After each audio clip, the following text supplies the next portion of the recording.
If there's one quote that I could give to every woman out there, that would be, we are a survivor of our past and the representation of our future. Because we lack what men had before, but now we have everything that we fought for.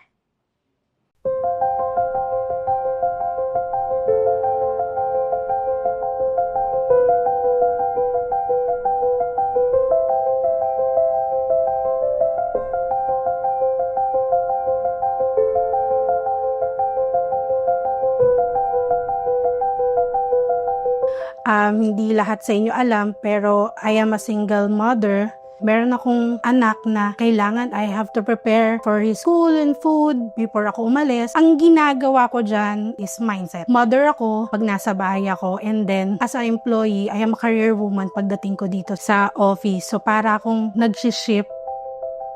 Lagi ang iniisip ko kapag may challenge na dumarating. Hindi ko alam kung familiar kayo dun sa serenity prayer. Lord, grant me the serenity to accept the things that I cannot change, courage to change the things that I can, and wisdom to know the difference.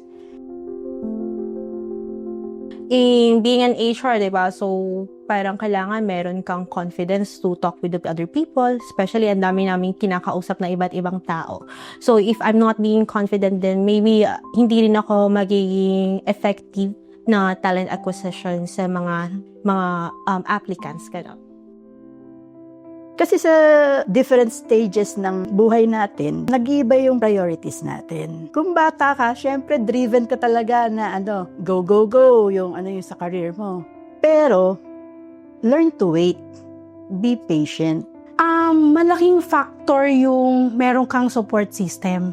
Mahirap pag wala kang outlet. Kumbaga, hindi mo na, yung times na nababurnout ka, hindi mo siya na i-release. I have a family. So, I have 2 sisters and my mom and then my daughter. Sila yung nagiging parang support system ko. Sila din yung nagiging outlet ko na nakakapag-release ako sa kanila. And nare-renew ako every time na I'm with them.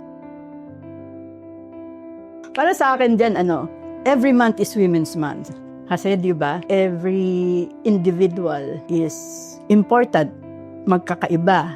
Marami pa ring mindset ng mga tao na ang babae sa bahay lang, ang babae housewife or housekeeping lang, ganyan. Kung alam lang nila kung gaano kahirap yung ikaw yung nasa bahay. And mahirap din na nasa bahay ka tapos nag-work ka din para sa pamilya mo. Really, it's a celebration na sineselebrate yung being a woman. I am a woman and I am proud to be a woman.